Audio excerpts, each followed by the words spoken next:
ایک تو لیلۃ القدر میں اللہ نے قرآن پاک نازل فرمایا، قرآن مجید لیلۃ القدر میں لوح محفوظ سے اترا ہے۔ انا انزلناہ فی لیلۃ القدر انا انزلناہ فی لیلۃ مبارک۔ اور پھر لیلۃ القدر کی کیا فضیلت ہے؟ فرمایا لیلۃ القدر خیر من الف شہر، 1000 مہینے سے یہ رات افضل ہے، بہتر ہے۔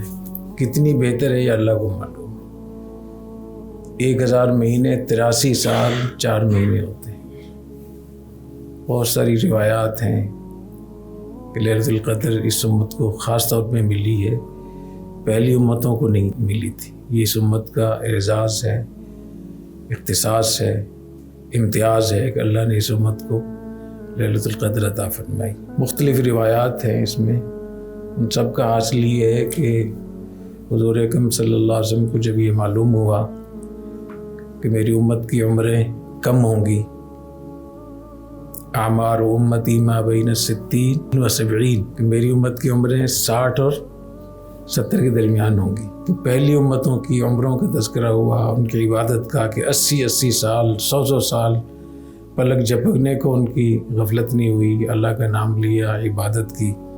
تو آپ کو رنج ہوا اسے کہ میری امت کی تو عمریں کم ہیں اور وہ کیسے ان تک پہنچیں گے۔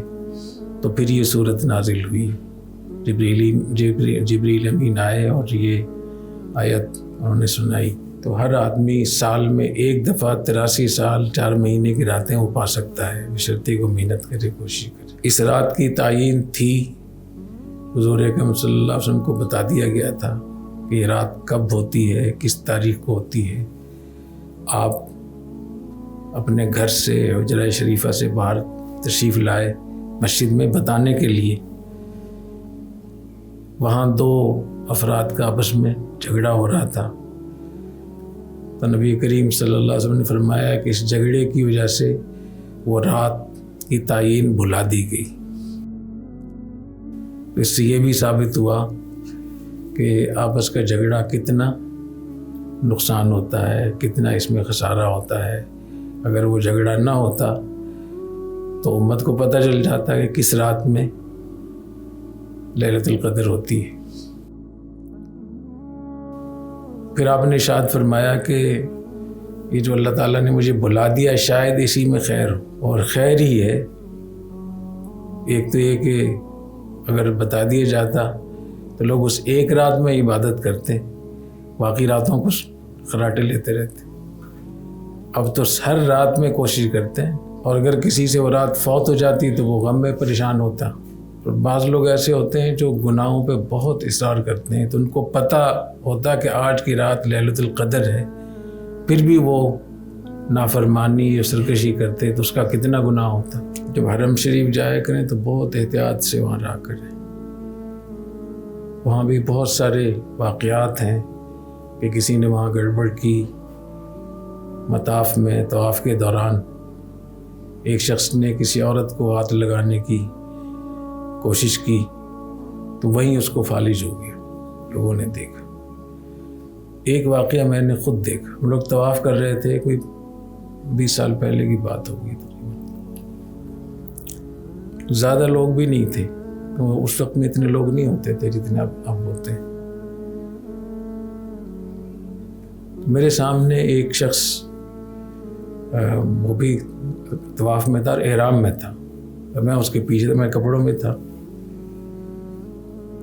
اور میرے اس کے درمیان کوئی اور آدمی نہیں تھا، ہم بالکل ساتھ ساتھ، وہ آگے تھا، میں اس کے پیچھے تھا۔ اتنی زور سے تھپڑ کی آواز آئی، بالکل تڑاک سے، جیسے زور سے کوئی تھپڑ مارتا ہے، لیکن وہ تھپڑ بھی نظر نہیں آیا اور مارنے والا بھی نظر نہیں آیا۔ اور وہ جو صاحب تھے جو آگے، وہ اتنی زور سے گرے، کافی دور تک گھسٹتے ہوئے گئے۔ اس کے ہاتھ میں دودھ کا تھیلا تھا، وہ بھی بکھر گیا، اور سارا دودھ جو تھا وہ اس میں گر گیا۔ تو عرب تھا تو وہ اتنا خوفزدہ تھا، کہتا من ضربنی، زور زور سے کہ مجھے کس نے مارا ہے، مجھے کس نے مارا ہے۔ تو اس کے پیچھے میں تھا، جو دائیں بائیں لوگ تھے، ہم اتنے خوفزدہ ہو گئے، قریب تھا کہ ہمارا دل پھٹ جائے۔